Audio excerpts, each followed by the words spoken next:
So it started with Americans going to different parts of the world, and the idea was to exchange culture instead of bullets. So it was taking money left over from selling literally leftover ammunition and tanks and things like that, and then funding a program to send people across the world. So the public has paid for the research. Then part of that money also has to pay to publish it, and then yet the public don't have access to it. So there's a whole huge problem with that system. It needs a big revolution, that one. And there's just constant repairs that are going on that your blood system just does automatically, unbeknownst to us. And without that ability, you can bleed out internally, and that can lead to multiple organ failure and, of course, eventually death.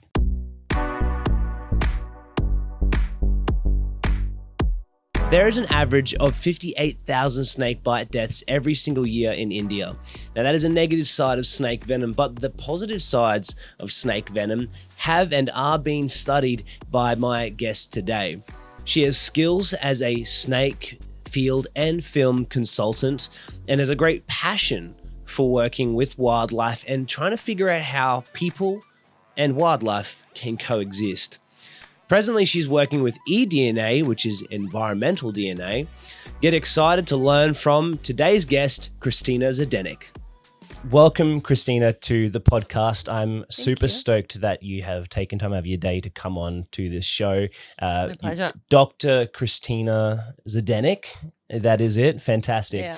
Yeah. Now, to start off, could you give us a quick intro of who this Christina is, what you do for work as such? Yeah, sure.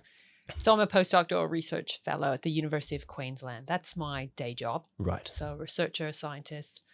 I like to call myself an ecologist and a herpetologist. So when the media asks, it's generally the terms I give. Okay.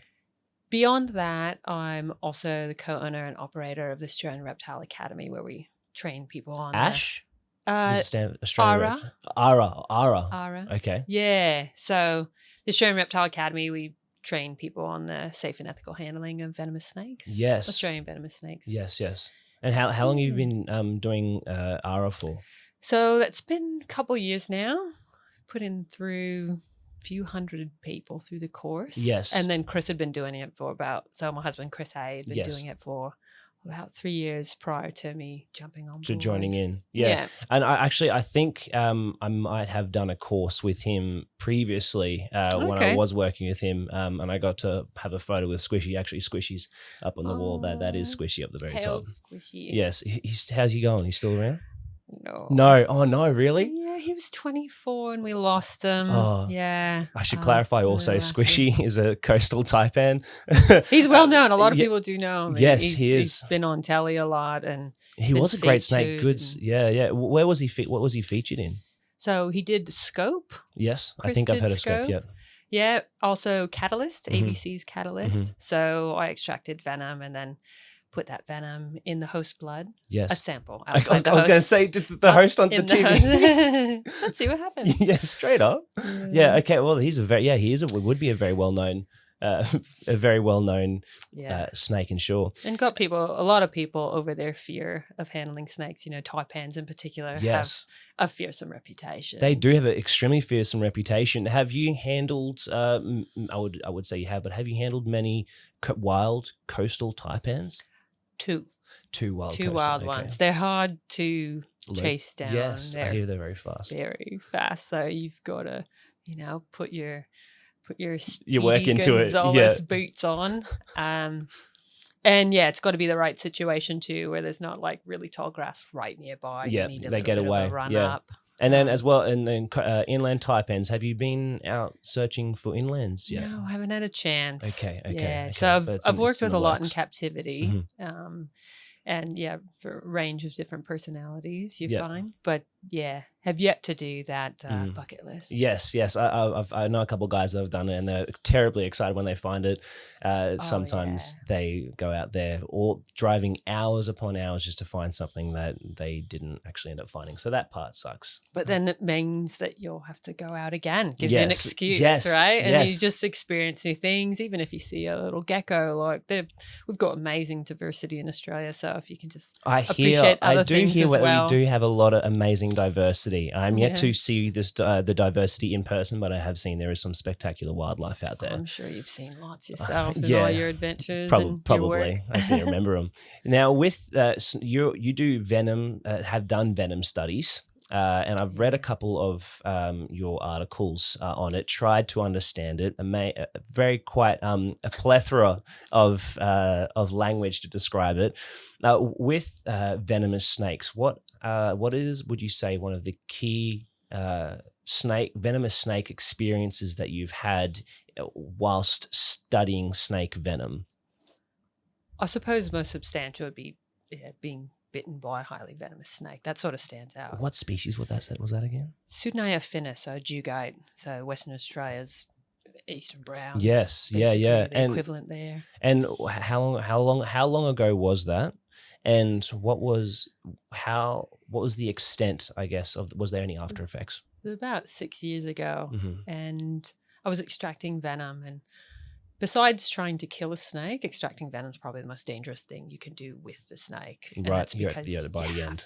You have to get your hands so close to where the fangs are, and it can go wrong in a lot of different ways. Right. And particularly if you have other people in the room as well, then you're having to navigate, like your brain is just constantly shifting between social engagement and snake engagement. And focused, And so one would call it multitasking, but really it's multi-failing in that you're rapidly going from one to the other. Right. And research has shown that that's what happens. Good. And it's not good, especially when you need to be on 100% with these snakes, because they will move so quick in just a split second. And people who have been bitten say, oh, it happened so fast. I didn't even realize it happened till, afterwards. Like, I mean, I did sort of see it coming because I could recognize the behavior and stuff like that. So I saw it as I was pulling away when I was persisting with an awkward angle, and it's embarrassing. Like I was hoping to go my whole career not get bitten. Yeah. I'd gone 10 years. So I thought that was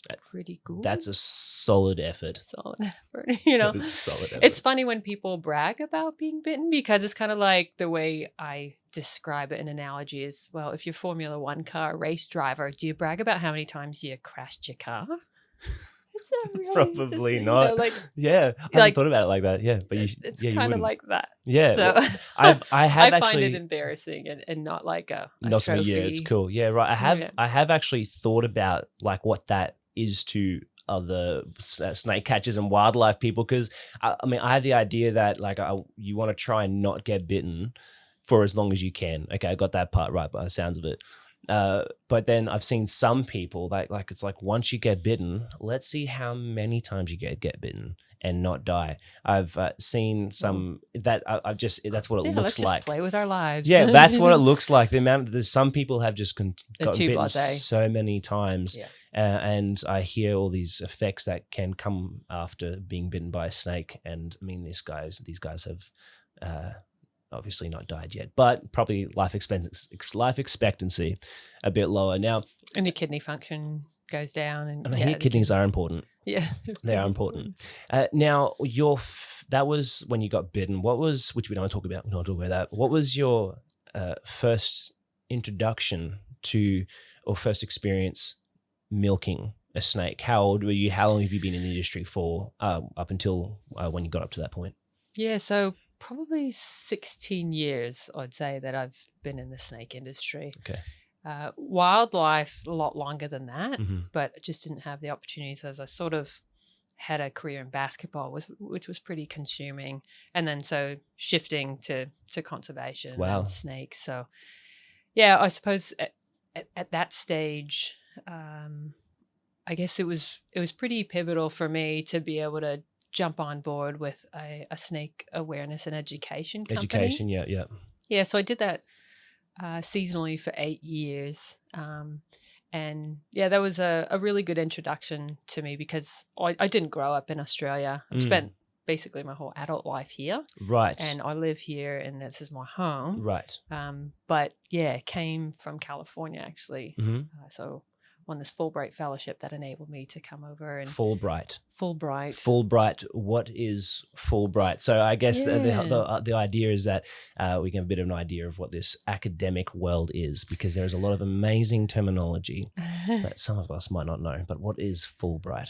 So Fulbright, that's after an old senator who's now since passed, but it's the Australian American Fulbright Commission that gives Fulbright fellowships, and it's to people who are, well, it started with Americans going to different parts of the world, and the idea was to exchange culture instead of bullets. So it was taking money left over from selling literally leftover ammunition and tanks and things like that, and then funding a program to send people across the world.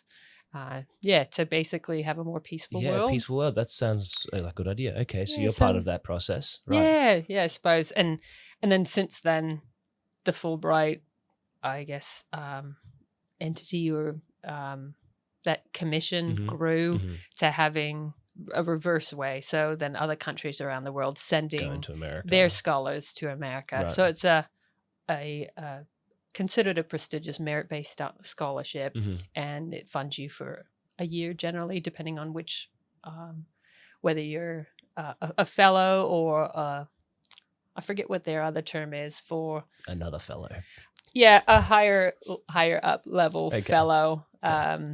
Different stages of your career. Yeah. So I got the lower one, and it enabled me to come over and start a degree at the Australian National University, and I'd sort of always wanted to come to Australia. And when was that? That was 2008. 2008. Came over from America. Yeah. And now okay. And you've always wanted to go to Australia. So why did you want to go to Australia? Was it the weather, or was it the wildlife that was interesting you? Definitely wildlife. Yeah. Okay. Yeah.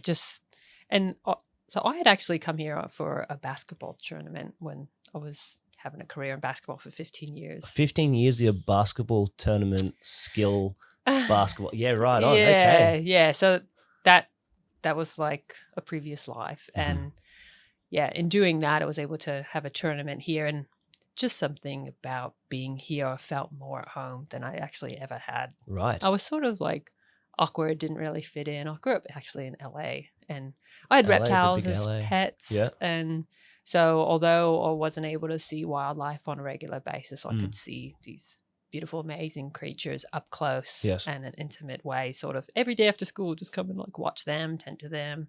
And so I got hooked from a very young age.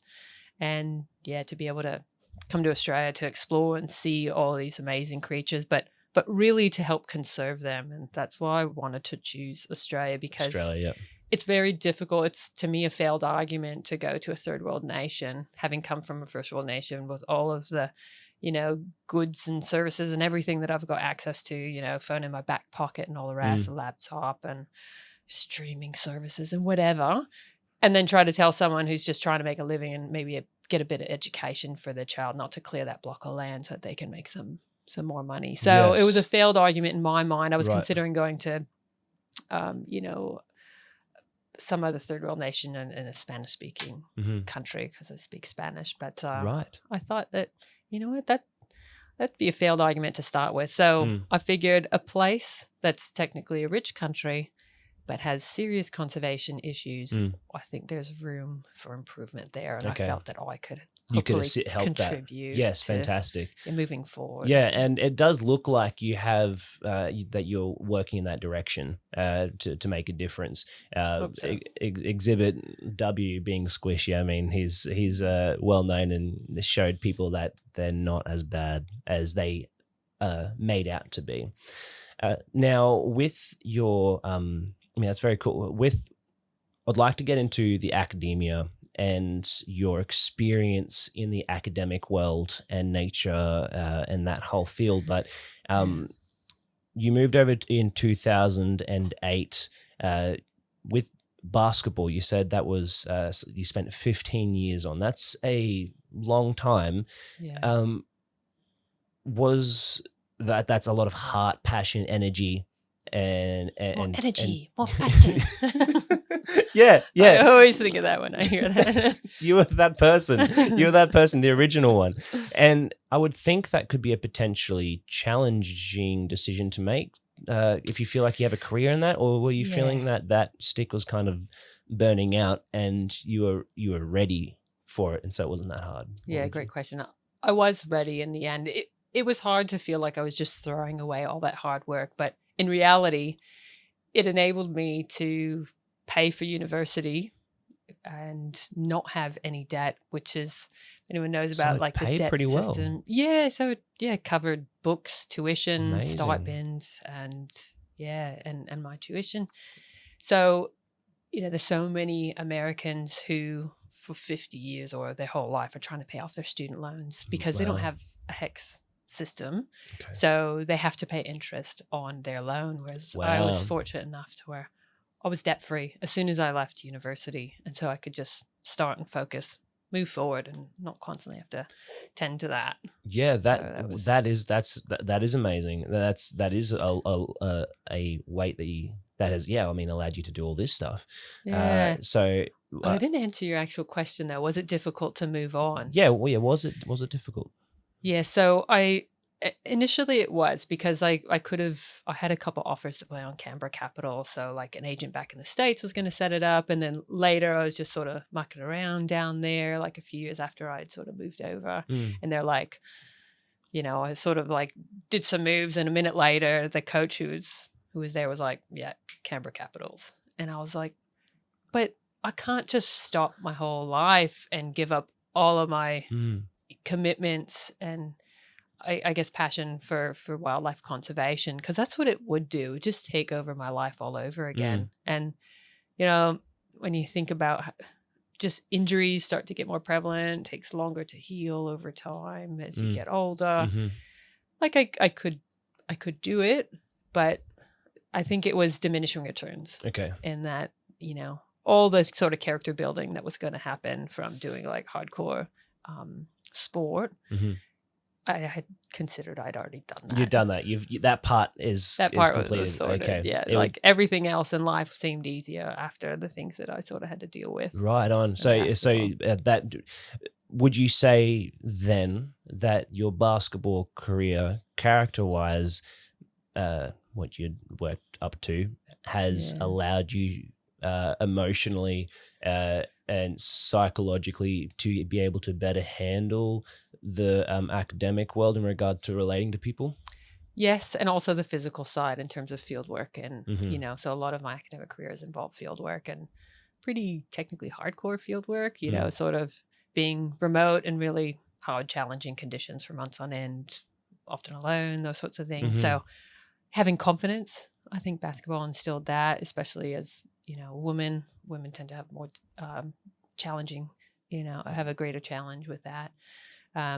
But yeah, just being hard, I suppose, and being able to just be able to rough it out. You're in the bush. Rough it out, and it's just I've done it way harder. Yeah, like 24 suicides in a row. If anyone knows basketball, suicide. No idea. I was like, that doesn't sound good. It is very, like 5 is a lot. And that was an insane day. So suicide is where people who watch your podcast probably are into wildlife, so I apologize. This might be boring, but now we know what a suicide is. Suicide is like going from the end to the free throw line, back, half court, back, other free throw line, back, and half court back. And you have to sprint and touch the line every time. Right. So you're up, down, and you have to make it a drill time. Or a part of the... It's a punishment.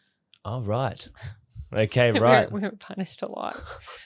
And so you did 25 was... Yeah, 24. 24 was the most. Wow. Yeah. Yeah, right. That does sound a lot of exercise and full on. So, but hey, now you can do field work, piece of cake. You can pretty much jump over the mountains. There'll be no issue. Now, with I want to get into the academic world, a world that is covered in so many large descriptive words to explain something that two people in the field understand greatly. Now, venom studies is what would you say majored in? What would you say you have majored in? Yeah, for me, a major is my undergraduate, and that was a Bachelor's of Science. That was in ecology and evolutionary biology. However, after that, when you go to postgrad, my PhD was in toxinology. So looking at snake venom and effects on our body and how well antivenoms actually work. Yeah. Yes. Okay. Right on. Now, for an antivenom, we know what an antivenom is. For those, if you guys don't know what an antivenom is, it's pretty much you get given it after you get bitten by a snake to keep you alive. As far as I'm aware, how it's created an antivenom, it's the antibodies, the venom or small dosage of the venom is injected into, say, a horse. Is there any other animals that you would say is used, or is it primarily equestrian, the horses? Yeah, so it depends on what country, and sometimes it's sheep. Okay. For spiders, it's rabbits. So yeah, it depends on the quantity of venom that you have. So spiders very small, so they end up using a smaller animal. Okay. But yeah, equine, and it's really it's been a prominent thing, antivenom production in Australia, because we don't have a lot of the diseases that can be transferred to humans because it's an animal product that then is injected into your blood. Yes. And so therefore you don't want to have encephalitis or something like that. No, it doesn't sound like you would, no. Yeah, and so Australia's largely been free of those types of diseases that otherwise would be transported through the medicine to the person. So right, yeah. So you're at the forefront of antivenom production from the early 1900s. Yeah. Okay, right on. So early 1900s, Australia has been at the forefront, is what you're saying. Yeah, originally the idea started in France, hence it's called antivenin to start with. There was a scientist there who sort of worked out that you could actually utilize the immune system of another animal to then assist humans' immune system in the right moment. But in terms of antivenom production for all of our against our snakes, and just early on when it was starting to become possible that scientists were forging the way, there's a lot of Australian scientists who were part of that big jumped on board. Yeah, that big push forward. Yeah, and that was in 19 again. Is it 38? 1938. The first one was tiger snake antivenom, Australia, and then up to I think it was 68. Eventually, the funnel-web antivenom. So initially tiger snakes were the most prominent species of snake that was medically significant. Back then. So it's swapped to eastern brown snakes now. It's definitely or brown snakes, I should say, Pseudonalia just in general. Yes. So they sort of produced antivenoms as they were needed, and they realized so by the end, once they had several antivenoms for different genera, groups of snakes, then they still realized that black snake wasn't touched by any of the existing antivenoms. So then they needed to develop the black snake antivenom, which was the last snake one to be developed. And the mulga snake wasn't touched by the other ones. Its venom was just too dissimilar. Okay. And so the antibodies, there wasn't that cross-reactivity. Yeah, okay. With antivenoms, because I think we finished with the antivenoms, and we know that taken from a horse, antibodies from the horse's blood system. Yeah, immunized, and then synthesized into a product that purified that into a product that then can be injected into us, which then makes us stay alive longer. How many antivenoms are in Australia? Is there a large amount of different kinds of antivenom, or is there just a few general antivenoms that are used not just cross species, but cross species, but also used, like, say, can you use snake venom for spider venom? Is that something that's possible or not really? So yes and no is the short answer there. Okay, right. So we've got 6 different antivenoms. So there's the tiger snake, death adder, taipan, brown, black, and sea snake. So those are 6 antivenoms, yet we have 107 species of venomous snakes. I'm pretty sure we have more than that. Yeah.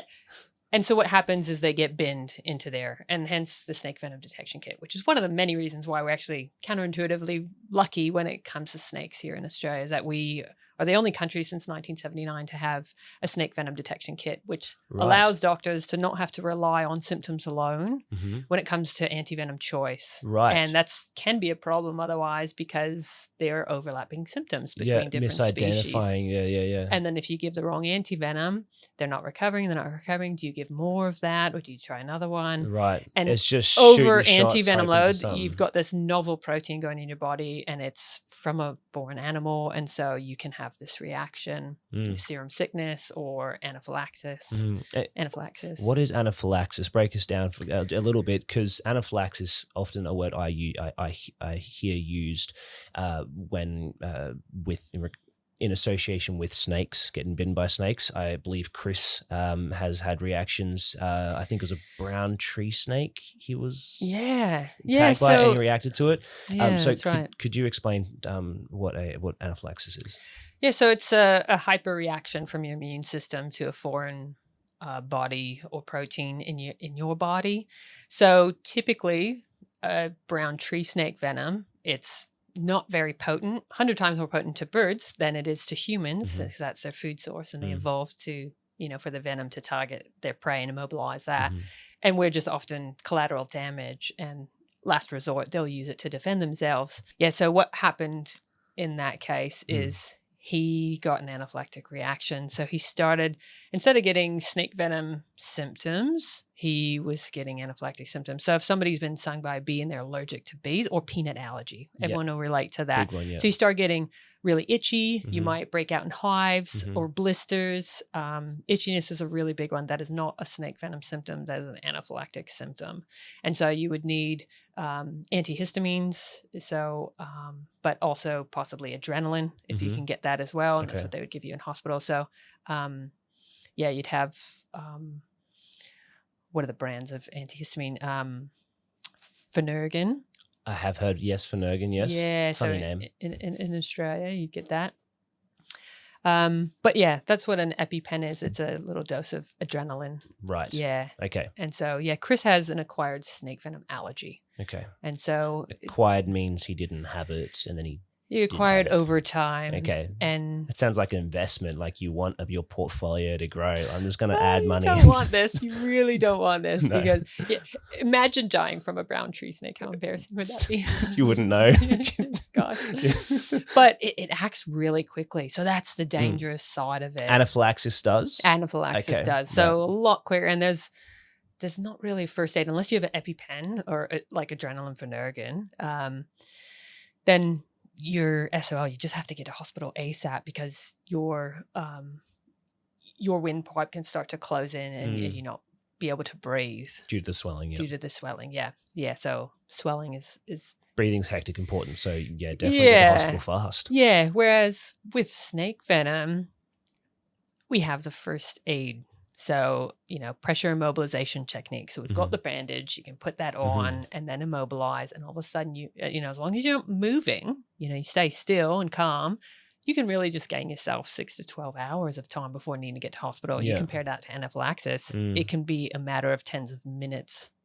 Yeah, right. Unless you have that adrenaline. Yeah, that's pretty serious. And adrenaline breaks down as well through heat and sun. So every year, people replace their EpiPens. It could be a couple $100. Yes. Okay. And because old mate keeps it in a cooler, I think. Yeah, that's right. That's why that would make sense. He would always bring his cooler. Yes, he would.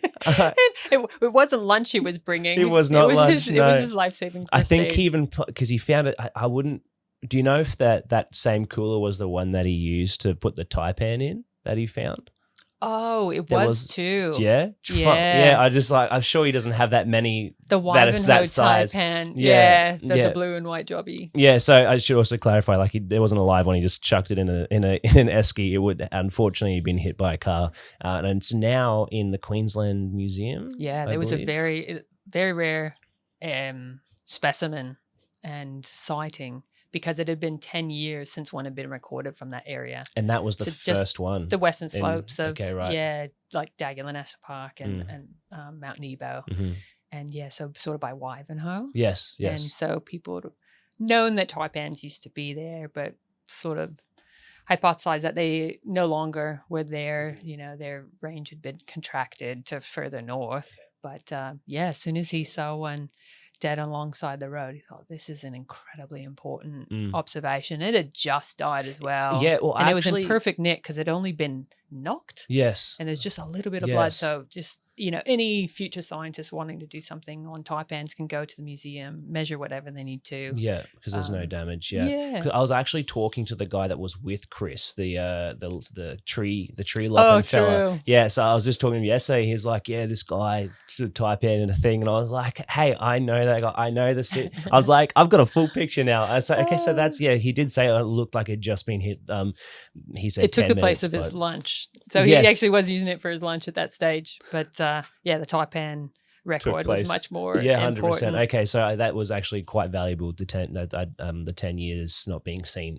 That's very, very interesting. Yeah, it gives you hope. Like maybe they are still here, and actually, systems and are still intact. And I think we even found another one. Yeah, there has been a more recent one. Yes, I think one of our people may have found. And it was still the Western Slopes. Yes, and I think it was alive as well. It got taken care of. Yes, and then it was released back into the environment. I believe so. I could be wrong about the last part, but it was alive. That makes me happy. Yes, it was alive. Well, that's the point. It was alive. That's a good conservation story. Yes, that is. Yes. So venom. What happens when you get bitten? Anaphylaxis. You were just explaining anaphylaxis, and that's pretty much what it is. It's a swelling. It's a reaction on the body. Not everyone has an anaphylactic reaction to snake venom. It's very uncommon. It's very uncommon. Yeah, now, you said it was, in Chris's case, it was acquired.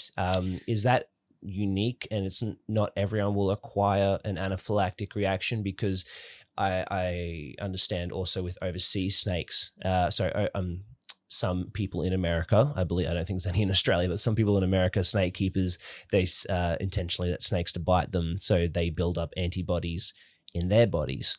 And so are they potentially going to have an acquired anaphylactic reaction, or is that only sometimes some people you can't really figure out who's going to have it? Yeah, so there's a lot of things to comment on there. So with those people, the key is that kind of like how we immunize horses, it needs to be a regular and frequent dose that you get. Okay. So your immune system, if you do it infrequently, there's a greater chance of actually just having an anaphylactic reaction rather than actually a normal immune response. Mm-hmm. So your immune cells will remember that toxin because it has seen it, within the past month or two or something like that.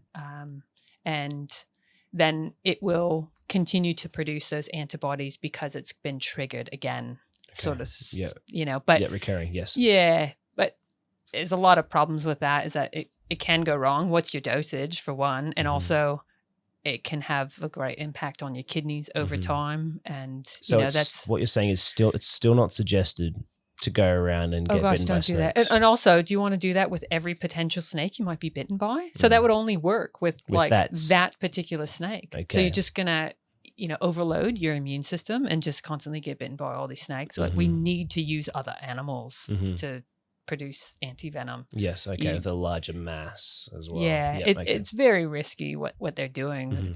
I don't condone it at all. Yeah, I think it's silly, actually. I think that's completely fair. It's completely fair. And I think some of them have lost their marriages over it as well. Right. Yeah, okay. Well, blokes are not waking up far out. The venom's obviously affecting his listening ears. Yeah, maybe. And now, also, Australian snakes. You mentioned also just with the compression style and how we can have up to 12 hours to get to hospital. To my understanding, that method only works with Australian snakes because Australian snakes' fangs are shorter than overseas snakes, generally speaking. Is that the case? Does that compression bandage method work with overseas snakes as well as it does in Australian snakes, or not? It depends on the species, is the short answer. Okay. So the reason why it works so well with Australian snakes is largely because the effects we get from our species here is systemic effects. So neurotoxicity and hemotoxicity, so affecting the nerves and bloods respectively. However, when you go to somewhere like America, and the vast majority of their venomous snakes have only local effects. So the cytotoxicity, just disrupting, like bursting your cells and having necrotic issues on the surface. As soon as you put a bandage on, you're effectively increasing the concentration there instead of it being diluted throughout your body. So it's thought that it might make it worse.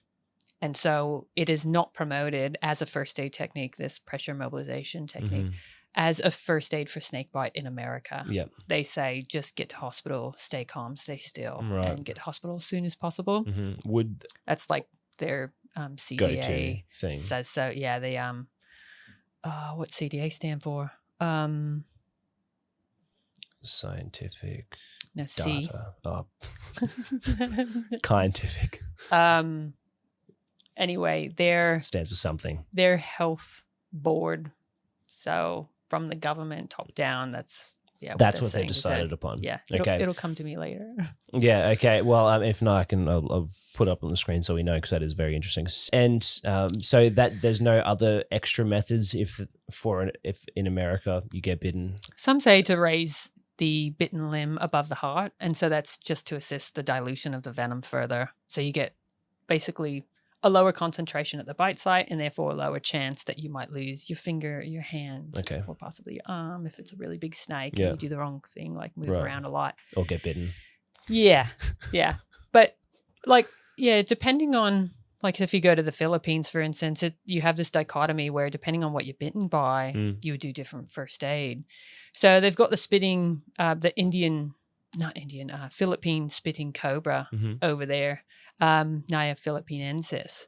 And for that, you're supposed to use a compression technique, and that could save your life in a similar sort of way like ours, because you have systemic effects of neurotoxicity, hemotoxicity. However, they have pit vipers there, and for those, it's just local effects, and therefore you wouldn't put on the bandage. Right. The difficult thing here is identification of snake species by the general public is notoriously terrible. And so when you're thinking of snake educators from around the world, do you then try to convince people to get better at snake ID, or do you just say, okay, well, you're more likely, you're better off losing a limb than your life, so put on the compression bandage. So we're still like up in the air about what people should be doing. And I think some more research would probably be helpful in this space. And a lot of people still have like a lot of traditional ways of dealing with snake bite around the world. The venom out. Cutting. So don't do all of these things. So don't do it. Okay. Yeah. So cutting, sucking, black stones, drinking alcohol, plant extracts, electric shock therapy. These are all terrible things that don't work, and it can often exacerbate the problem. For instance, they used to cut open taipan bites, and taipans disrupt your coagulation, your ability to clot. And so you've just created a massive wound, and now you're just going to bleed out even more, as if bleeding out internally wasn't bad enough. You're just like externally bleeding out as well. So wow. Yeah, and electroshock therapy. Like, well, how would you got an electric chair in your living room that you just jump in, or you just two forks and two leads, positive and negative lead on a battery? I'm not sure exactly how they. We're not giving ideas. This. No, don't do this. Okay, you don't. And alcohol, it makes you more anticoagulant. Yeah. So again, limits your body's ability to clot, and a lot of snake venoms, particularly in Australia, are already doing this to you, and it means that you will just slowly bleed out internally unless you get the antivenom, soon enough. Yeah. If you are indeed envenomated, there's a thing called dry bites, so you don't just automatically give someone. Yes, and a dry bite, often I hear also we're just touching that lightly, dry bites is when you get bitten and you don't get envenomated. It's a dry bite. It's a choice. Yeah. The snakes have a choice. They're not just creatures of genetic instinct. There's actually some cognition going in. Yes. And based off of how severe the situation is, like if you just tried to kill the thing, you're likely to cop a full blow of that venom. And it's not aggressive. Terrified. It's defending it. It's defending itself. And I try and clarify vulnerable that. Creatures. Yeah. No, absolutely. What have they got to do?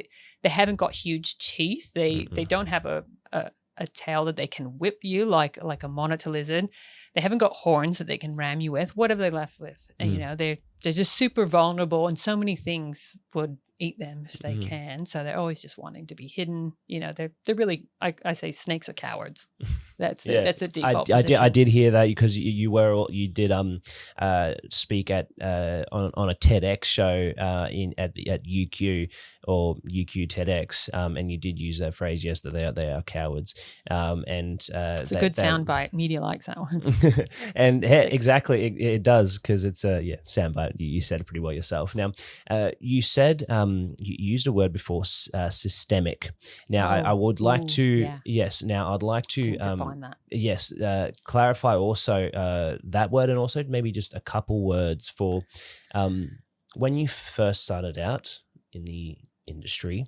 What were some words that you found challenging to understand at first, or the phrasing or something like that? Yeah. What were some of those that you, including systemic and whatnot, like?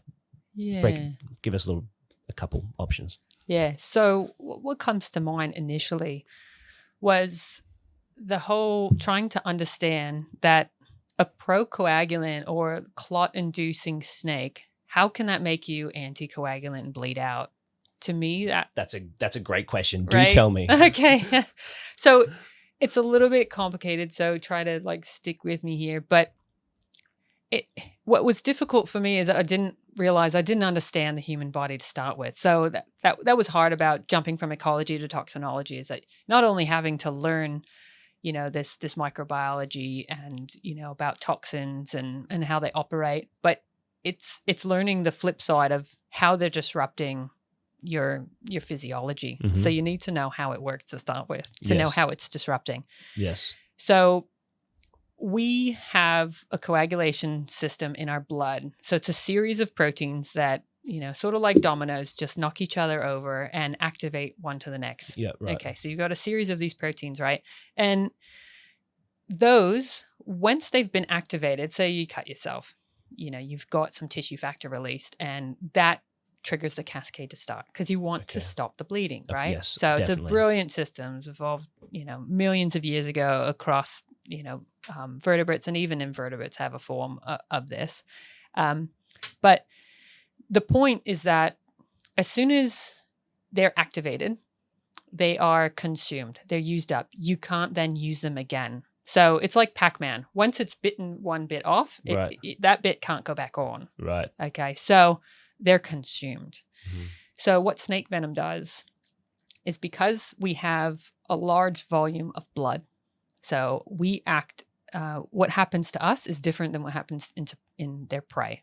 Mm-hmm. So if you think of a small rat that's going to be envenomated by, say, a brown snake. Okay. That huge amount of venom relative to the blood volume. Size, yeah. What happens is you create a relatively large blood clot that travels to the brain, creates a stroke. Right. And that means that animal can no longer function. It's, you know, motor neurons, it's not working properly. Yeah. So the brain is unable to tell its muscles and to send the signals. Okay. Because it's no longer getting oxygen and blood flow there. Right. Okay. So they're incapacitated. Mm-hmm. So small animal incapacitated. Small, yes. From a stroke, because of big volume. As soon as you put that same amount of venom, though, into a large volume of blood, like human, like adult human, I should say, you create lots of small clots. Right. They're not big enough to occlude or block your pathway to the brain, so to speak. Yeah, it's not large enough to stop blood flow in your arteries and in your brain. So it's unlikely to create a stroke. There's cases like with bothrops, these, you know, pit vipers in South America, where there has been stroke from. Okay, because the clotting has been so intense. It's just been a really big volume of venom, and particularly in small people. So kids are more at risk to actually, because smaller body. It's smaller body, higher venom to blood ratio. It's a higher concentration. Yeah. But essentially, when an adult human is envenomated, typically you have all these small clots that are created, And as I said, it's not enough to create a stroke, but it does consume these clotting factors, those proteins that, as I said, were like dominoes. Dominoes, yeah. You can't get that back straight away. Yes. So your body has to resynthesize those proteins. That takes 14 to 16 hours or so. Okay. In that time, you're really vulnerable to bleeding out internally. Right. So just moving around, me doing this, I've created small bits of damage inside these small little capillaries, and there's just constant repairs that are going on that your blood system just does automatically, unbeknownst to us. And without that ability, you can bleed out internally, and that can lead to multiple organ failure and, of course, eventually death. So staying still is your number one friend. And also this compression bandage, of course, to prevent it from getting from your lymph nodes into your blood. Which then transports it to the rest of your body in a matter of, minutes. Very fast.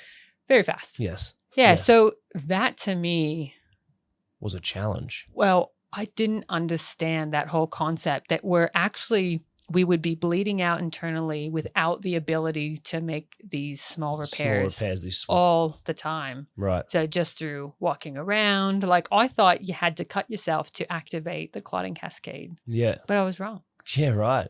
Yeah, okay, well that was a fantastic description. Thank you. A little bit long, sorry. Yeah, no, but that does make sense. So that's the difference between procoagulant and a coagulant. Anticoagulant. So right. it induces a clot. Yes. Anti prevents a clot. Right. There's another thing, pro-clot. Pseudo-pro, which is a bit more complicated. Don't go into that. Okay, okay, yeah. Pseudo, I was going to say it's in between.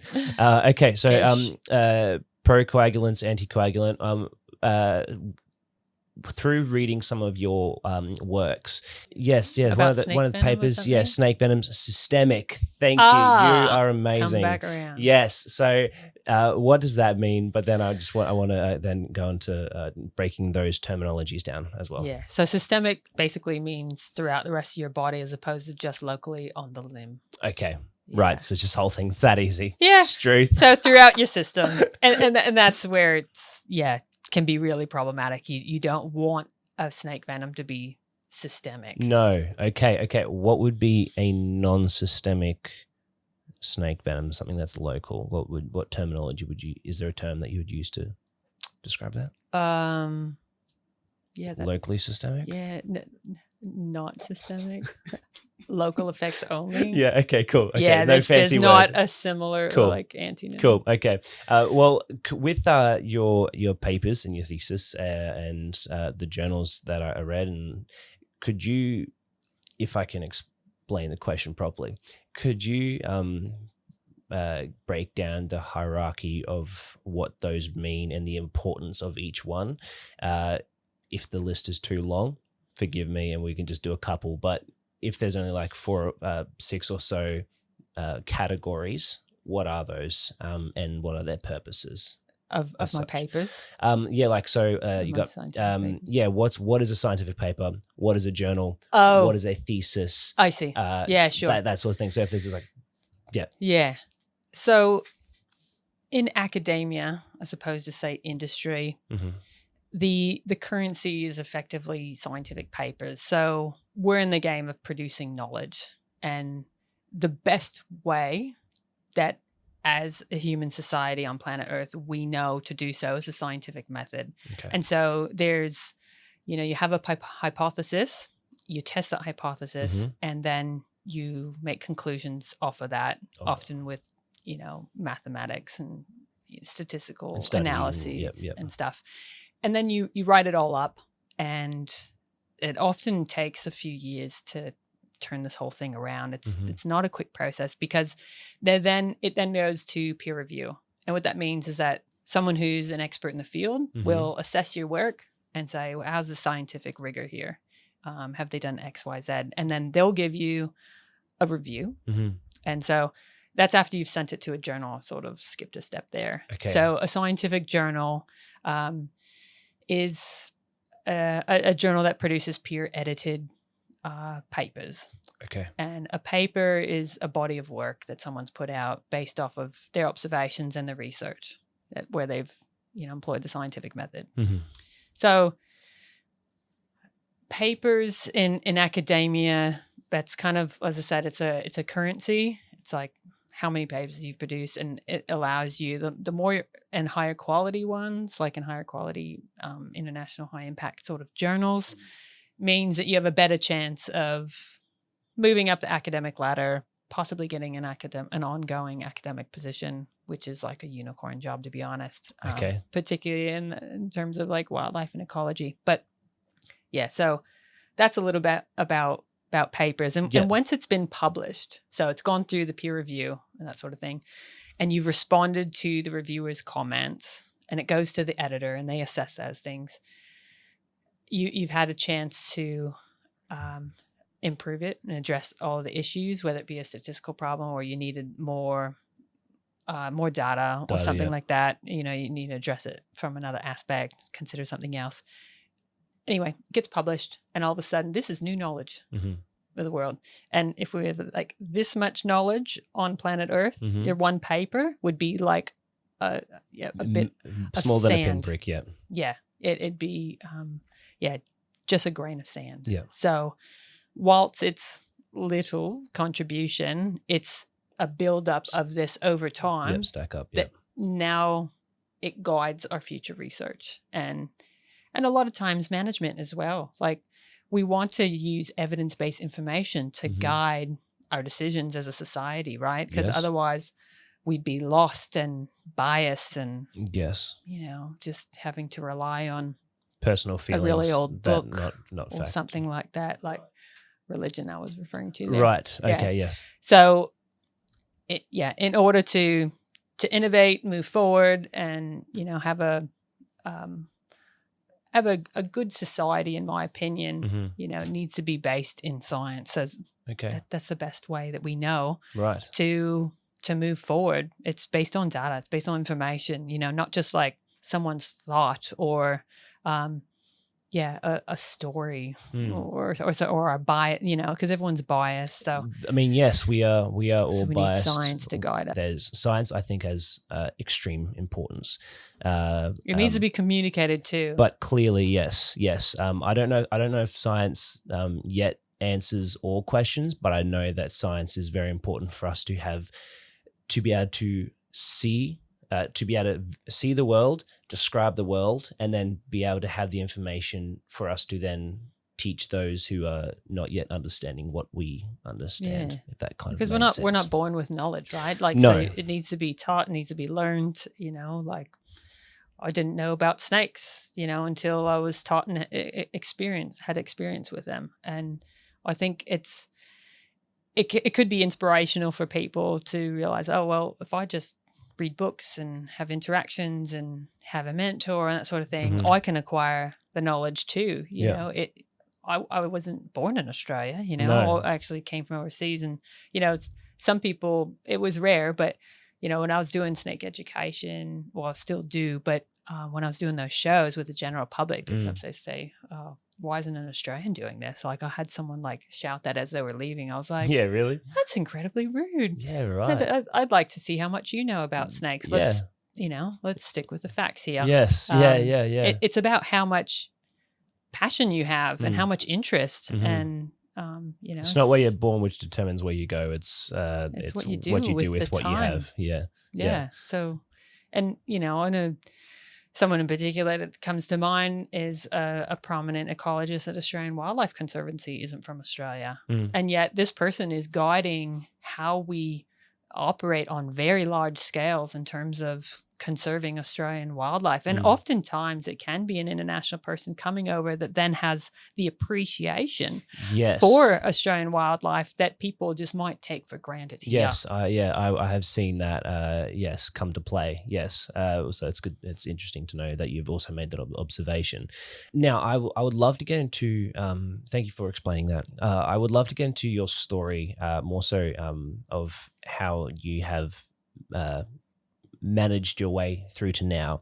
But grants, could you give a rough overview of the importance of a grant? Yeah. How one may attain a grant. Doesn't have to be in depth, but so someone has somewhere to maybe start off if that's ever something that someone wants to do. Yeah. So it's very heavily prominent in academia.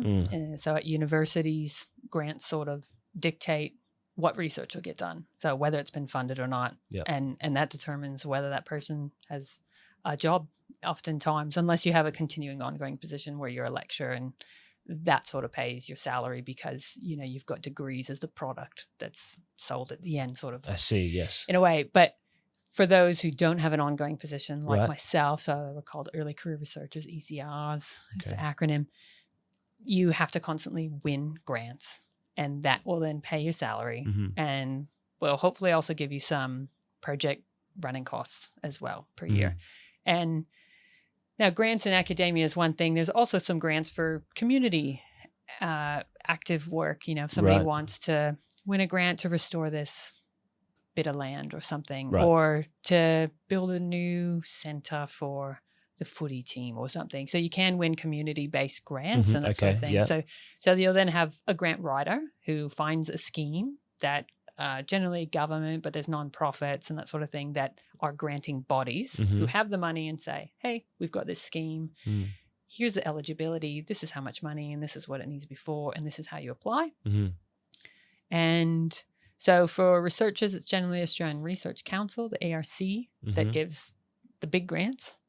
Otherwise, it's generally smaller ones for nonprofits in order to fund, say, a PhD student's work. So $5,000 here or there. Level. Whereas, the ARC is really like $300,000 up to large scale. Yeah. Right. Sometimes in the millions. And if you have the medical side of thing, it's NHMRC. So National Medical and Health, NHM Research Center. Right. That's NHMRC. So anyway, there's a medical side and non-medical side. So I always go for the non-medical side. And the problem with these, though, the problem is the success rate is extremely low, and how much time it takes to actually apply. So there's a scheme for early career researchers called the DECRA, Discovery Early Career Research Award. DECRA. Okay. Yeah, you never want to apply for a DECRA if anyone is an academic. And it's just it takes 3 months full time. Over the course of 6 months, you sort of do it. And, instead of actually doing the research, you're trying to get money to do the research. And when I tell the public the success rate of these grants, last year is a 4% success rate in, my year since PhD, and gender was a 4%. That was 2 years ago. Last year, because I was 1 year further past PhD, it became 8%, but that is exceedingly low. And yet, how much time is wasted? So they need to improve the system. They know it's a problem. Okay. So there could be changes eventually, but yes, one of the ways. Yeah. So one of the ways that they're trying to improve the process to increase the success rate, decrease the amount of time invested and time wasted, frankly, is to have an expression of interest initially. So you have like a 2-pager and you send that off and then they assess that. Okay. And then they decide, okay, it's possibly fundable. Give us a more detailed application. And because they have this funnel, it takes it from initially would have been like a 10% success rate, but it turns it into about 40 or 50% success rate by the end because you've already thrown out half the people. So you've saved half those people months and months of time. And isn't that great? Because then they can go do the research that actually is their job and what matters. Yeah. So it's incredibly inefficient. So at the moment, there's a thing called Discovery Project, the DP, with the Australian Research Council. And they've finally moved that one over to this 2-page expression of interest system. They should absolutely be doing it with the DECRA. And I have experienced firsthand them not doing that and the pain and angst that can cause. As well. Oh, right. Because, 8%, so 8 out of 100 people will be getting that. Or 4, you know? So I guess a bigger problem is that they keep decreasing the amount of money that they give to science and scientists in Australia. Right. You see the graph, it goes down, down, down. Okay. And yet everything's getting more expensive as well. Right. And so Is that over a period of time? Is that going up and down, or is this just a gradual decrease? Gradual decrease. Okay, so right. it changes depending on what government's in as well, and how much they want science to influence their decisions. And that's the problem. Like, if we don't educate people well in science in, elementary and primary school and that sort of thing, they don't know the value of it. Like, you don't know what you don't know, right? And so they don't know it should be a way that we interpret our environment and understand what to do next. It's based on information, not based off of an idea or, I don't know, a story or something like that. We need data and evidence. Okay, this showed that. And it's basically, it's like you wish you could go into the future and see, if we did that, this would happen. That would be nice. Well, we effectively largely can do that. And that's what we do with weather predictions, for instance, based on mathematical models. You look at what's happened in the past, you've got data that's come in, you create a model, and then it can predict with high degree of certainty what will happen in the future. Yeah. So I know weather forecast might be somewhat of a bad example because it often is wrong, but it's largely because they say a thunderstorm's going to happen, and you just happen to not get hit. There was a thunderstorm somewhere. Yes. So people just think, just not Australia. Yeah, bomb is bad. They're actually really good. It's just hard to exactly, there's so many factors going in. But the point is that we want to know what's going to happen if we do X, Y, Z. And we wish we had that crystal ball. Well, we largely can if we have good scientists to create models based off of what we've seen in the past, because you're still in the same system, whatever it might be, whether it be a social system, physics, building roads or bridges or whatever, engineering. You use a mathematical model based off of previous information that when we did that happened. And so you can make these decisions based off of how much percentage chance that something will happen. And so you go based off of like the strong decision. Okay, we have a 95% chance that if we do this will happen. Well, that sounds really good. Let's do that. Right on. And that needs to be implemented more than what basically it is. Using science to guide us. It's science to guide science. Our guiding light. Science to guide management and policies. Right. Is what I would say. Okay, interesting. Okay, right. And that's not something that is that something you would consider trying to make an impact in and change, or are you in your scientific community buddies going to just give it to someone else to do, or you talk about it? I mean, everyone knows in your community. Would you say that the large spectrum of the scientific community, maybe just in nature, would have the same perspective as well, and understanding of the challenges that you face as scientists, or is there a large array of difference of opinion when it comes to this subject? Well, I think largely in academia, people are starting to realize that science isn't finished until it's communicated. So that's a big aspect. So when you think of SciComm, short for science communication, is okay, you've got this paper, it's in a journal, you've got this ivory tower, and the rest of the public don't have access to it because there's a paywall. Straight up, yeah, I tried. Straight up, and that's a whole nother problem, because the researchers often have to pay to get their own work published, and then they charge for it. Whereas if you're doing that with a magazine article like Australian Geographic or something like that, they actually pay you for that content because they make money off of it. Yet we pay. Right. And that's the public's money as well. Yeah, right. So the public has paid for the research. Then part of that money also has to pay to publish it, and then yet the public don't have access to it. So there's a whole huge problem with that system. It needs a big revolution, that one. Hopefully that comes in the future through pressure. Makes sense. And they make billion-dollar profits, on the level with Google and Amazon. Really? So during COVID, the only media group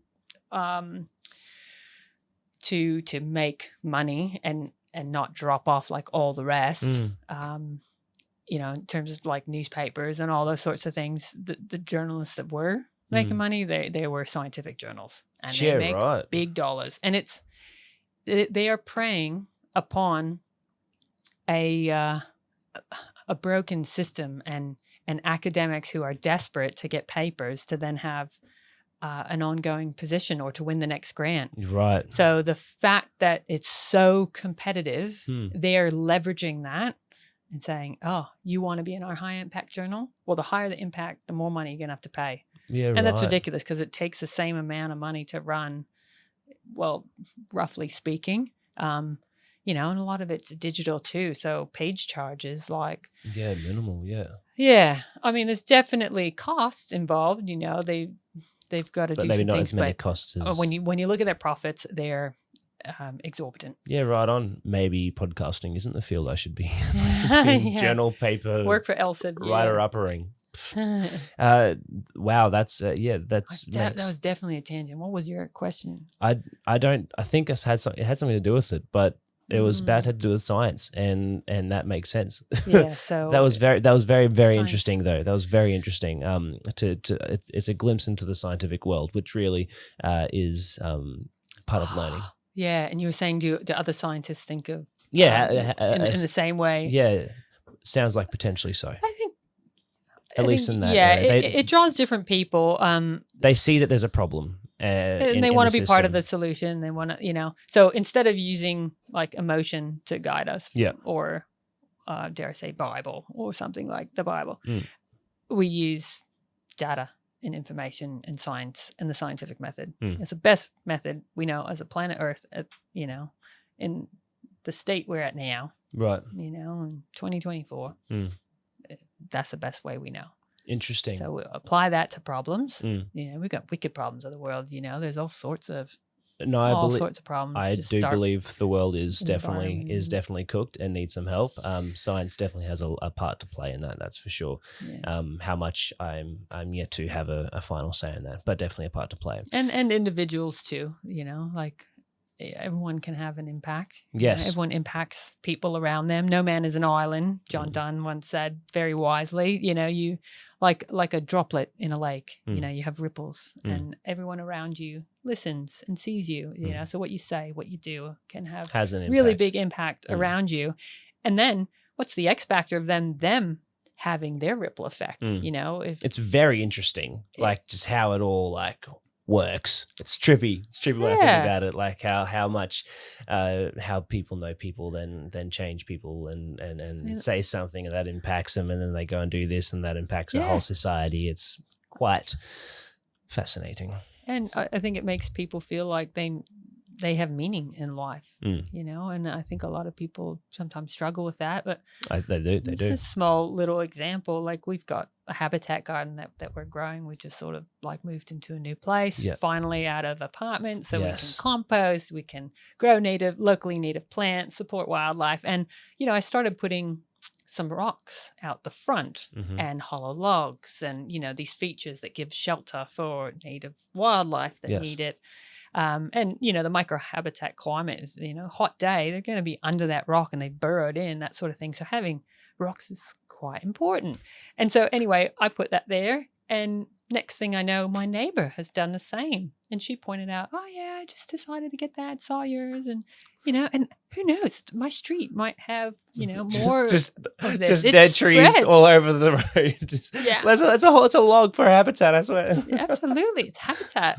Like all our wildlife is struggling, birds are declining 2% every year and has been for decades. And, we're just like losing a lot of species in Australia. And a lot of the land is owned privately. So it's left to private landowners to do their bit to keep these large old trees in the landscape, to enhance what they can, to plant locally native plants. And I'm not talking Australian plants, because they're often freaking from Western Australia that's sold at these large nurseries, the ones, Bunny, or like these boring bird hater plants, and they just, they all just look the same. It's not eaten by a single insect, so therefore it's not providing any habitat that then a lizard will eat because there's crickets around, or, a butterfly will only lay its eggs on a certain plant that it knows that caterpillar will eat, the leaves of that plant. Yeah. And so that's why I gave you a little emu foot plant when I came, spreading the love and supporting the wildlife because they need it. A lot of them are in decline. We've got a global biodiversity crisis, on the planet. And without getting too, doom and gloom, everyone needs to do their bit, and we need to stay on top of developers and politicians as well. To freaking, have some planning and, for wildlife corridors, and I could go on. Yeah. Keep the large old trees. You cannot replace them. 400 years old. What, if you go to buy a tree that's 7 years old from a nursery, you're talking $600, and it's only a few meters tall. Well, how about a 30-meter tall tree with a 3-meter, Base, diameter? With hollows and you're talking that'd be worth millions if you were to try to sell it. You can't, right? Yeah. And things that need hollows, we talked about this hollow right here. Yeah, almost, there was, it's probably from a tree that's 300 years old. I would not know. But they're very slow growing, and by the time they make hollows, which, countless of our species need, whether it be amphibians, birds, mammals, a huge suite of them, up to 30-40% of the species in Australia of each of these different taxa require hollows, and it's all about the old growth trees. So that's just my little tidbit. Okay. Do our best to keep every single one, and but you're passionate. You want to see a problem. Difference. You want to see a difference, and one of the ways that you've said is maintaining and keeping the politicians and developers in check, and people that are making, put the pressure on them. Yeah, and that private landowners, they have land that they could potentially have a positive impact on a great scale if they only were aware of it. Yeah, absolutely. Right. There's a lot of things everyone can do to just help wildlife along and hopefully prevent extinctions. Yeah, definitely. Now, with this passion that you have about nature, the 2% decline in birds, everything that you care about, where did it all start? Big question. I'll bring it down. You moved over in 2008 to Australia. And you wanted to, you were playing basketball for 15 years, challenged to kind of say no to that, but you had a passion for wildlife. What was it, what got me hooked? Got you hooked, I guess so, yeah.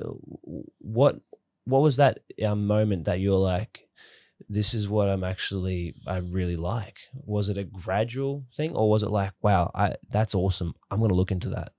What was that for you? The short answer is probably chameleons. Right, okay. The longer answer is... chameleon farming. No. Yeah, having reptiles as pets when I was a little girl growing up, because I grew up in a really big city, so I didn't have so much access to nature all the time around me. There wasn't like, a creek I could just go to and just get lost in all the time and find snakes or whatever. Right. There was some times when my family would go camping. So like I have siblings, and none of them were into wildlife. My parents weren't into wildlife, but they tolerated my interests. And that was key. So I completely acknowledge my privileged childhood. I mean, we were definitely poor at some stage, but like I had love, I had what I needed growing up, and I wasn't knocked down. Yeah, so you were supported. I was supported. And so every time I would get a good mark, my parents would give me some money, and that was like an incentive to do well in school. I liked school anyway. I liked learning. That's a good skill to have. I like school. Yeah. So anyway, I would save up my money, and then I would go to the reptile store, and that's what I would spend my money on. It wasn't on dresses or new shoes or I don't know what else other people spend money on, but for me it was reptiles. And I would just like go, and I was just totally fascinated. It was just so different, and to see them up close, and so I would just like take them, having it in a cage, and every time I come home from school, I would just say, oh, what are they doing now? And just feeding them. Oh my gosh, fascination. The tongues of lizards, it's just like my favorite thing. I just like love their tongues. It's just especially like fleshy, and oh gosh, the chameleon tongue. So anyway, it's a little bit of a long answer, but by the time lizard tongues, right on. I love lizard tongues. By the time I was 11, I was breeding chameleons and selling them back to the store who initially made money. That's so good. And so I got to see like this whole process. Tables turned, right on. Yeah, it was. And it was handy that my dad was a surgeon. So he's an eye surgeon, because the female, which often doesn't lay more than like 4 to 6 clutches of eggs, because they can have like 40 to 50 eggs each batch. So she was pumping them out. And so I kept breeding them, incubating the eggs, looking after the young, little pinhead crickets, pain in the ass thing. Oop, pain in the bum. Anyway, she became egg bound one day. Yeah. And it was sad because I saw her in the morning and she had died, and there was like an egg stuck in her. And she had only laid a few. There was a lot more in her stomach. And so my dad was like, oh, I'm a surgeon. Let's do surgery. Let's see if we can recover these eggs. And yeah, just this whole experience of, just working with reptiles on intimate, close basis, showing my friends. And anyway, yeah, we did get those eggs out. Yeah, it was a success. And it was a lower success rate of hatching compared with had she done it properly. Yeah. But higher than none from not doing yeah, it. absolutely. Okay. And just the little hands that little grab grabs. and the tongue that just goes out, and the way their eyes. I mean, it's just like every bit of wildlife has their cool aspect, and just learning about that, and especially from an ecologist, then the interactions between everything and what impacts, and these systems, and how one thing is removed from a system because people let their cats out and they're bad cat owners. I'm just going to throw that out there. Don't let your cats out, mate. I'm passionate about that. Anyway, there's things called there's things called catios, and it's a cat patio, and get on it. Yes. So build it or have someone build it, and it works. And Catio, you have that's a good business, right on. Yeah, Catio. and they are going off. Straight up. Yeah. How did we get here? Why? Hey, you like lizard tongues? Lizard tongues to catios. Yeah, but you like the cats are even the neighbor across the road was called out to me yesterday and asked why her friends' water dragons' throats were getting ripped out and just left there. And I think it's either foxes or cats. There is foxes. Foxes have been seen around where she is, but probably cats. It does not consume. Yeah, not consume. So it was by sport. So yeah, that's what they evolved to do. They're highly evolved predators, and so they need to be some inside. of the most successful predators in the world.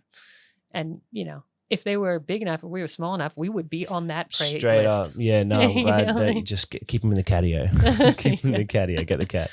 And so, your dad was there with you when you had that experience with the chameleon?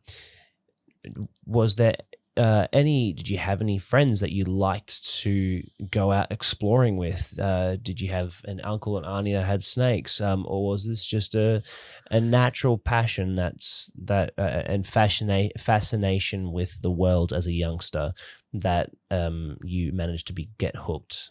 Yeah, it was from a wildlife. bit of a solo endeavor. Like I said, my siblings, my parents, they weren't into it. I didn't have an auntie and uncle who was into it. I just got hooked and was totally fascinated. Okay. I would watch wildlife documentaries on television, and I just kind of wanted more. And you took that in, you're out on.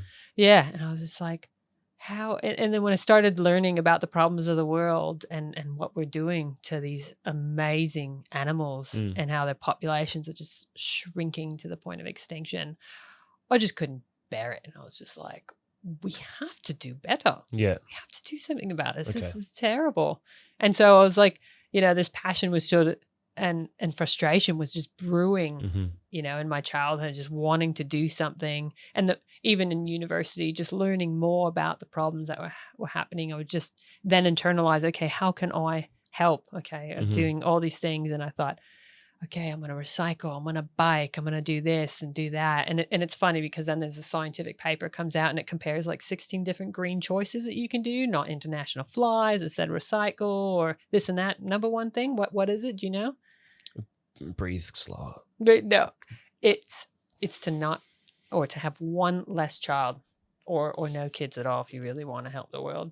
Right. Anyway, you can do all of these green things. And if you represent these green choices by a bubble and the size of the bubble is how much carbon dioxide you save. So this is in terms of global warming impact on the environment. Right.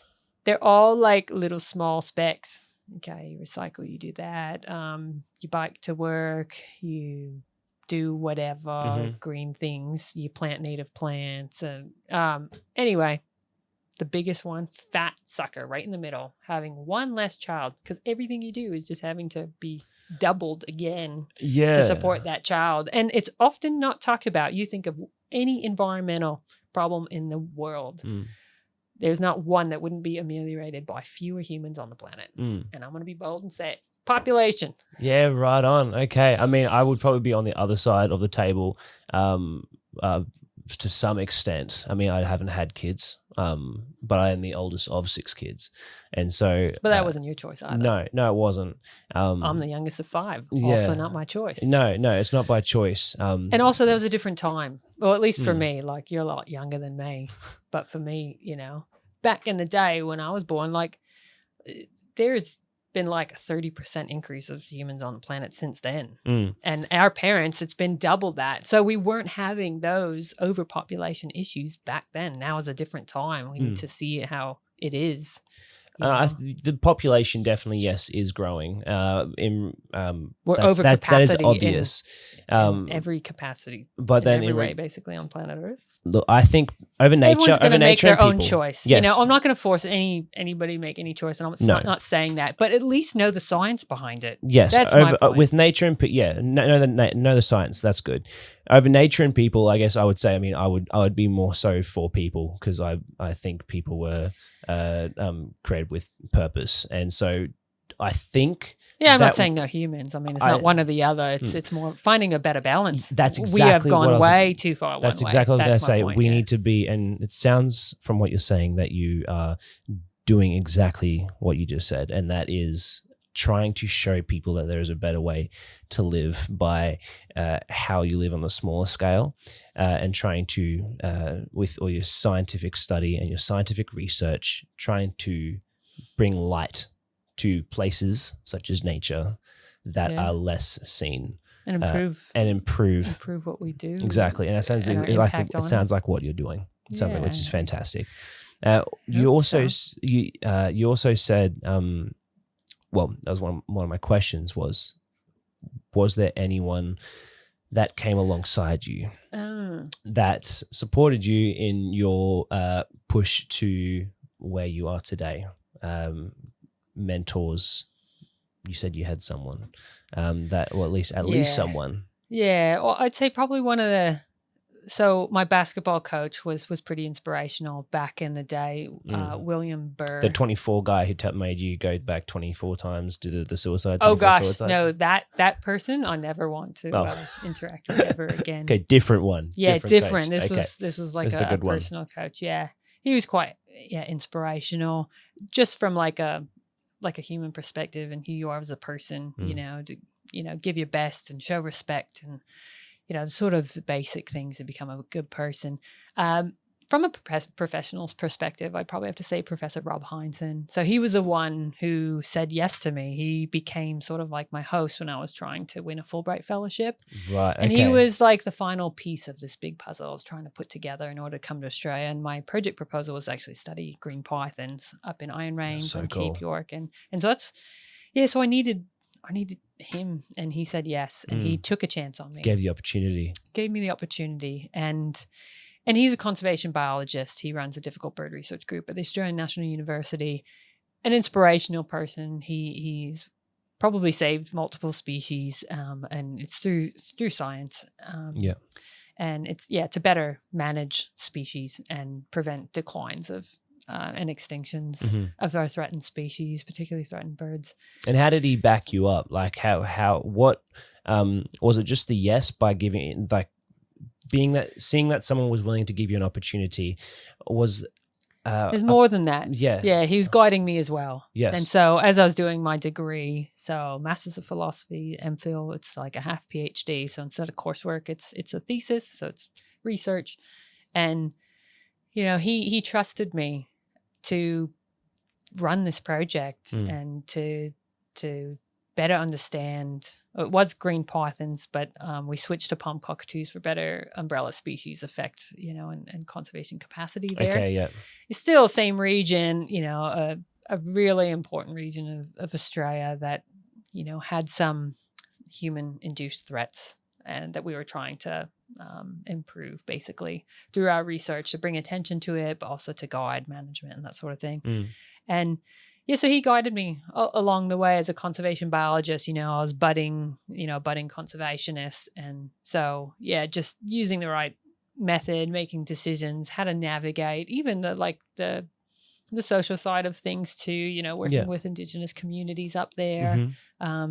And then just helping my scientific writing. My gosh, my first draft was like, I don't know, trying to write a storybook or something. There's a certain type of way you need to write scientific papers, and it's often dry as people describe it. Hence why I like the communication side of things, writing an article. Well, it's not exactly colourful. It's not exactly colourful. But yeah, we are sort of restricted. We have to do it that way. And yeah, he taught me that. And since then I've been able to write a lot of papers, and he took the time to explain things to me. And every meeting that we had, it was like, he'd start off, how are you? Yeah. He was concerned for you as a person. Me as a person, mental well-being. It wasn't just like, what can I get out of you? Yeah. Which some supervisors are definitely like that. And if anyone's thinking about going into academia or thinking about doing a research degree, I would definitely recommend it's about who your supervisor is. That is the biggest factor for whether you're going to be happy. Right. And chat with their previous students or their current students, I should say. Yeah. So you don't to get the inside scoop of what's going on. Yeah, you want to know, and yeah, do that in person. Say, I'll buy you a coffee. Let me just chat with you about this person. You'll get the story. Okay, right. None of this is online. You can't Google it. But people know. Okay. And you'll find out the good ones and the not so good ones. Okay. Well, that is a valuable tip, because if you're wanting to get into it, so if you want to be in academia, the person who is leading your team and heading your research group, the lab, the person who's running it, has a major impact on the health of the team. Yeah, absolutely. Okay. Yeah. Okay. And whether they, help your career progress, or you're just viewed as a minion or something in their goals to help them win that next grant or get that next, level in academia, to it just help themselves versus to actually think about the student and have it be about them and what's best for them. It's about a giving and not just a taking. Yeah, there's very different ways to go about it, but it's a wide range. Okay. Well, I would like to, as we land the plane, I would like to give you the questions, and then afterwards, I would like to hear about what you would what was that gentleman's name that let you Professor in? Rob Heinzen. Professor Robert Heinzen. Yeah. What he saw in you, if you had the opportunity and you were in his shoes, what would you look for in a person coming in? All right. I'd like to hear your thoughts on that. But I want to do these 5 questions: overrated, underrated. Oh yeah. Okay. I almost gave you they don't have answers. I keep saying, I almost gave you the answers, but I don't. There's no answers. It's what you want. Okay. So overrated, underrated. I'm going to give you a phrase, sentence, thing. You say whether you think is overrated or underrated. So overrated, underrated. The role snakes have in rodent mitigation. Oh, underrated. Hugely. Oh my God. Right on. Yeah, okay, I could proper. Speak for ages on this, but continue with the game. Yeah, right. That's a whole podcast topic in itself, sounds like. Number 2, overrated, underrated. Spending time with an individual who hates snakes to help change their view.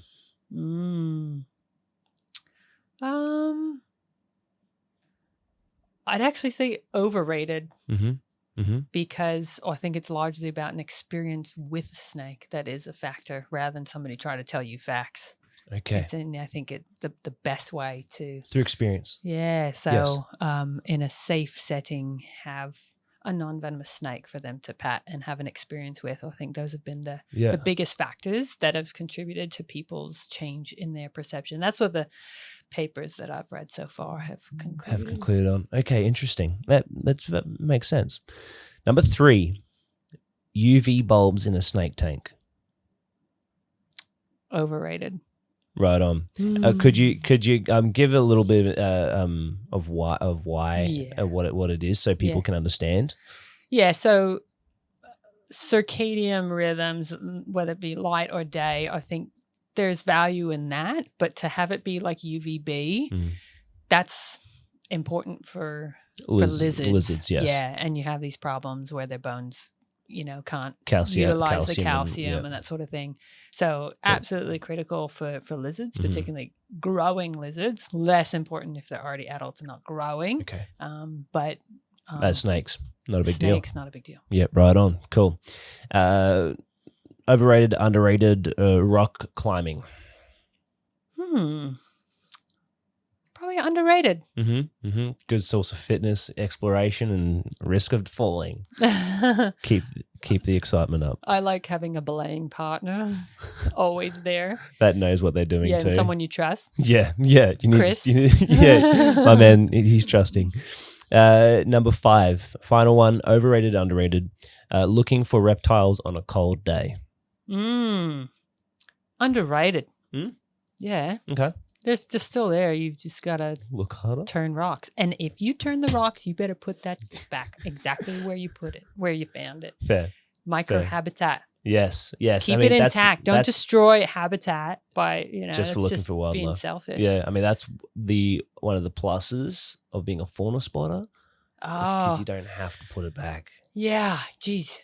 I can't imagine the load that you have just removed off your shoulders when you do this. Right, I'm just pulling this bark off, this exfoliating bark, and you just get to see what's under it. But you cannot do that as just a person going exploring. Nuh-uh. If you did, you better be nailing that sucker back on.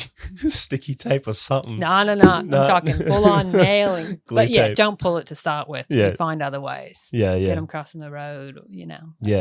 Yeah, and in Australia, it's also very hard to do herping anyway because the legalities behind it as well. I mean, that's also a plus of being a scientist. You get to go out, you get paid potentially to go out and study wildlife such as that magnetic island when you got to go catch and search for death adders for 3 weeks. I think you were 6. Cool. 6 but it weeks. Took years to win the grant and to actually get the animal ethics and the funnel. permits and oh my gosh, the amount of paperwork you got to do just to be able to do that. Like if people knew the whole story, they'd be like, yeah, no, I'm not going to do that. Right on. Okay. There's a lot of backstory there. Yeah, well, lucky you got the vigor to get through. Now, so final question or point that I'd like to learn about. Now, you did. Was there anyone else other than this Dr. Forgot his name already. Rob Heinzen. Yes. Other than that, has impacted you and your journey through this scientific field? Yeah, I suppose there's some inspirational people that I'd like to mention. So, people who are doing amazing things and the way they operate, I find quite inspirational. So I think Professor Hugh Possingham, he was former Queensland chief scientist. He's on that many boards. He's everywhere, and yet he's still always just doing bird walks and teaching people how to bird watch. And he's, he was just on the 7:30 report on ABC. He's just everywhere, so active, so giving of his time, and he's across so many topics. It's incredible. He's originally a mathematician, but an extreme conservationist. Like he's next level. Maths is amazing. So I see him like all around the place. I hope he actually doesn't hear this because I would be embarrassed. But he has a good way. I think he has so much positive impact and he guides us. He's like our conservation leader, especially in ecology and Center for Conservation and Biodiversity. CBCS, Center for Biodiversity and Conservation Science. Right. Sorry, that took a second. There is a lot of acronyms. So many acronyms. I'm trying to avoid the acronyms. So he's one. Professor Martine Marin as well. She's similarly very impactful leader in conservation, doing wonderful things. She studies offsets. So when a developer clears an area and in another area, they need to improve, roughly speaking. Yes. Largely a system. You just need to not destroy so much habitat. You cannot replace it as a short. But also studying the impacts of noisy miners and what they're doing to our woodland birds. And so people can plant shrubs, not just trees and grass, because that is supporting these bully birds to be just hugely dogs. Yeah, hugely You don't want them. overpopulated due to how we're planting. So plant shrubs as well. Another person, Professor Emily Taylor. So she studies largely rattlesnakes. In America. I was going to say we don't have Cal Poly San Luis Obispo. So she's pretty. That was a snake species. No. So that's a university. Oh, okay, right. Yeah, on. sorry. So far, so that sounds like Asphodite something. Yeah. No, she's an incredible science communicator and just like an indefatigable person. Nothing stops her, and she's just out there all the time. And yeah, she produced this. It seems small, but a sign that says, "This is a safe snake space," and then underneath it says, "Oh, I do not kill snakes." And it's a metal sign that you can put up on your wing fence to your house, basically. And that's exactly what we'll be doing as soon as we build ours. Yeah, right on. And it's just your neighbor's gonna love you nice. so much. Yeah, they'll probably ring us when they've got a snake that they might need removed if it's in their house. That's a good way. Yes, yeah. Plus $50. Oh yeah, love doesn't pay the bills. No, it doesn't. And you know, snake catcher is not a council job. No, it's not. We don't it get might paid. be in the Northern Territory, and it might have been decades ago, but it's not the case. And not to mention the risk and the insurance. You know, someone's got to pay those rich bastards. Yeah. So, final question, I guess, would be again, if you were in the position of the professor that let you in and took a chance on you, what would you look for in someone that would be in your shoes, have been in your shoes? So a big factor is reliability. Are they reliable? Do they show up on time? You know, do they do what they say they're going to do?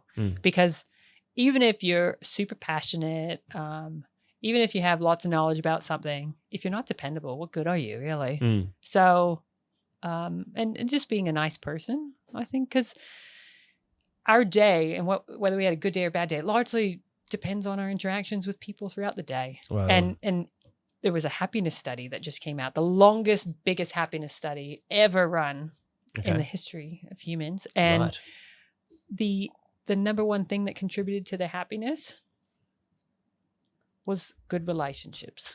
Right. And so that just brings to the point that who you work with makes a huge difference on your happiness. Who you are to some extent. Who you can become. Well, just whether you have a good day and whether you enjoy where you work and whether you have that job satisfaction. What you work on absolutely will contribute to that. But just be a nice person, have respect, you know, be inclusive, and yeah, I guess beyond that, like people can improve their knowledge, you know, all the time. Read books, read articles that are available to you. Like there is a lot of knowledge just out there. Yeah, initiative's good. Yeah, absolutely. But more so just be a better human being so you can be good to get along with. And don't be a know-it-all. That's really annoying. Okay, the hate, I can do Gotta that. have an open mind. Yeah. Like you might know a lot about something, but you don't know it all. And so just always have an open mind. Humility, keep learning. Yeah. And yeah, it can be a two-way street, you know, like even as I supervised like 15 students so far, and I'm open to learning from them. I ask them questions. Oh, okay, so how did you find this? Or what would you recommend for that? Like I'm always going to be learning for the rest of my life. And you know, that's who I've chosen as a partner as well. Somebody who's fundamentally happy, but also an open mind. That is a huge factor for me. Top notch bloke, yeah. And he's just always wanting to learn and have an open mind and learn. Yeah. Not content with learning a certain amount, but learning as much as you can and having a drive to do so. To continue. Yes. Yeah, never stop learning. Thank you for listening, and I hope you have enjoyed this episode. If you'd like more information, or if you think there is someone that I should have on the show, you can find the details such as the platforms you can reach out to me on in the show notes below. Anything about the podcast or the podcast guest will be in the show notes. And I look forward to seeing you in the next one.